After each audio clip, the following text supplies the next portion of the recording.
On this episode of Doom Date Night, excitement, danger, intrigue, sex appeal, non-stop heart-pounding action, and potatoes? You want to learn how to make the most epic pierogis of your entire life? come with me, friends, come with me, and find out exactly what they're made of.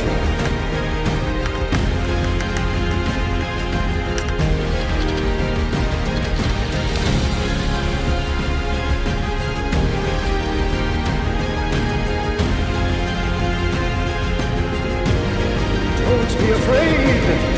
There's nothing to fear but pierogi cramping hands themselves.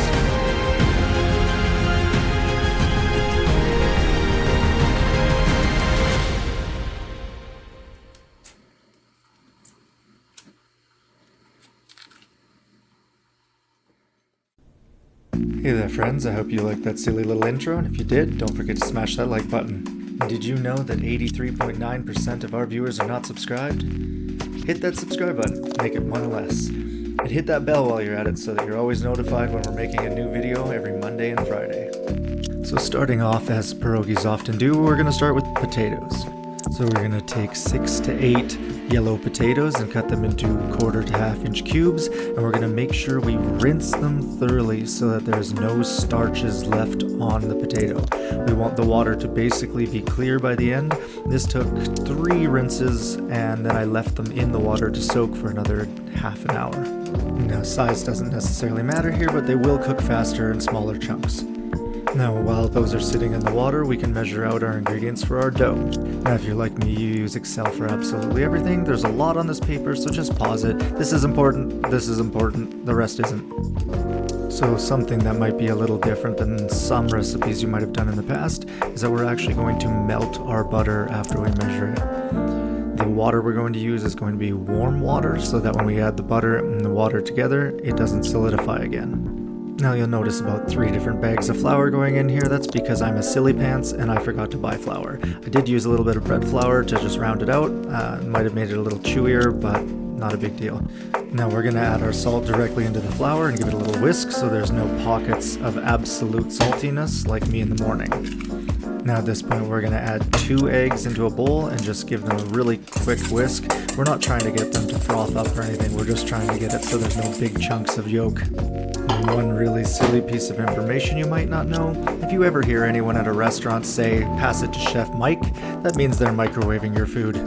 Now you can see here I'm actually adding the butter directly into the water, and it's not going to solidify because I made sure it was warm enough beforehand, and we're actually going to do the exact same thing with the eggs.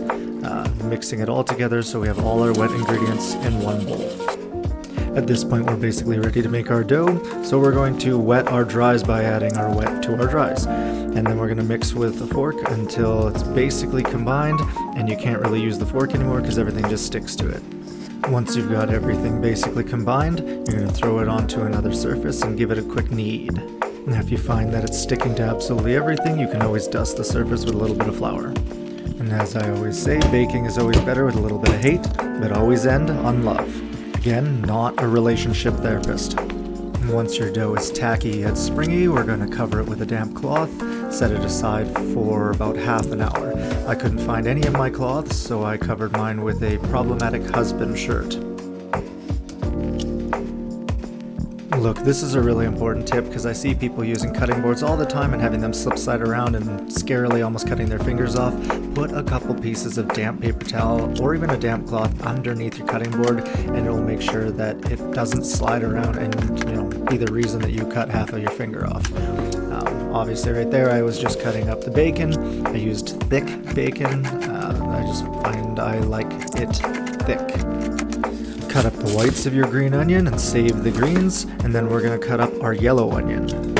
Peel the skin off here, and then we're actually going to use this onion for both flavoring the oil that's going to go into our potatoes, as well as the caramelized onions at the end. So we don't want giant chunks, but we also don't want it super fine. Once you have your onions basically cut up into manageable sized chunks, we're going to put them aside and start the magic. And this is where we're going to actually flavor the oil that is going to flavor the potatoes, that's going to absolutely make you want to arrive aggressively. Now I like to cook my bacon until it's cooked all the way through, but still has a little bit of chew to it. You do you, but that's what I like to do. So at this point we're going to save all the oil from the bacon, put it back into the pan, and we're going to add a little more oil just because we need some more liquid. We're going to get that up to a pretty hefty 350-ish before it starts to smoke, and then we're going to drop it directly over top of the onions we cut up earlier. Now, this, if you couldn't already tell, is hot as fuck. Do not touch it. And I'm not talking about the kind of do not touch it like you say you did in No Nut November when you lasted all of 45 minutes. Now, if you're going to do this step, make sure you use a fairly large bowl because as you saw, it does foam up quite a bit, and make sure it's a metal bowl. I can't believe I need to say that, but do not use plastic. You will ruin your kitchen like that. Now, just giving the bacon an extra chop here, I just wanted it a little finer, so I changed it, because I'm the one doing this, and I'm the one eating it, so I do what I want. So there. So you can see I've cut my dough into fourths, and now I'm rolling it out. I think the bread flour actually made it a little more springy than I was hoping it would be, but it worked out okay. Now you can see I didn't actually have a ring mold, so I was using the lid off of a canning jar, and that was working okay, but it was a little too small, and with the dough sort of springing back on itself, it was creating quite small circles, so I switched it to this spice container lid. Now when you have them all rolled out, make sure they go onto some parchment paper and go into the fridge. And we're actually going to start our potatoes now in cold salted water. Now those onions that we absolutely boiled the ever-loving fuck out of in that oil are probably ready to go now and cool enough that we can actually work with them. So we're going to take them and run them through a strainer so we're left with just that delightful flavored oil. So I know that I already did some onions, but we're going to need some more. So at this point we're going to thinly slice up some more onions that we're actually going to use for our caramelized onion mix. Now this part of the recipe is pretty freeform. We're going to put these in until they're a little bit translucent, and then we're going to actually add in those onions we saved from our oil mixture before. And then we are going to throw in some butter, some sugar, and a little bit of salt, and I used a little bit of rice vinegar here. Now those are actually going to cook fairly low and slow, so while that's happening on the stove, we can start to mash our potatoes. Now this little machine here is a potato ricer. If you don't have one of these, you can just mash it the old-fashioned way or use a fork or whatever. Dealer's choice, however you want to mash your potatoes.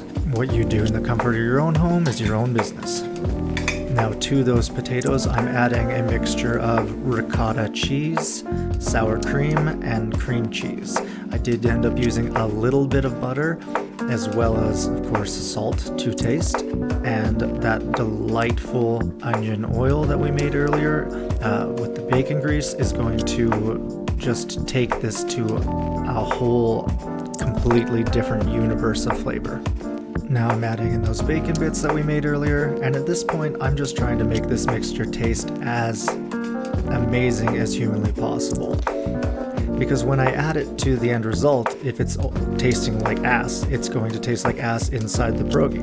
If it tastes amazing, it's going to taste amazing inside the pierogi. Pretty self-explanatory. And you can see here, these are the onions that we had on the stove while we were doing this. This is sort of the color we want. We could go a little darker than that, but that's essentially it.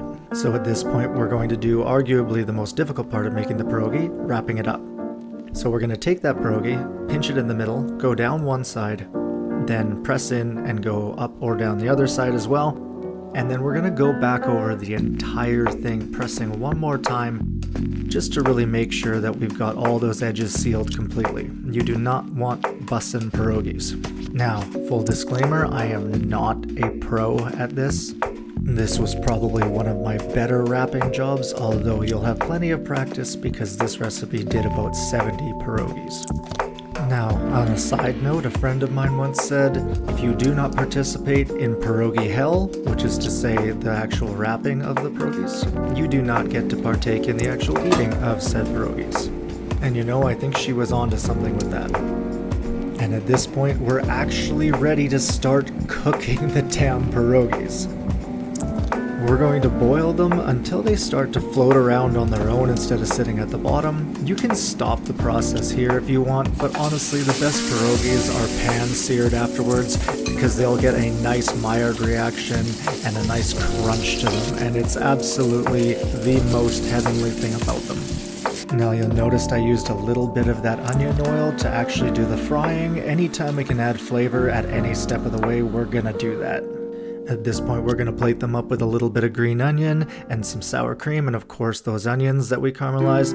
And you're welcome for your absolute bussin' foodgasm. If you're liking these videos, please leave a like and a comment. It would sure help us out a lot. And if you'd consider subscribing, that would be awesome. And we really put a lot of effort into these videos, and it's always nice to see people appreciating the hard work. And with one last sprinkling of salt, because of course this meal wasn't unhealthy enough, we're ready for our close-ups.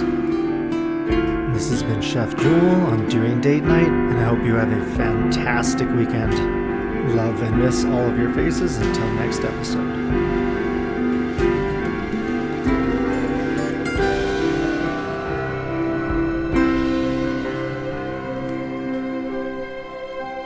Bye!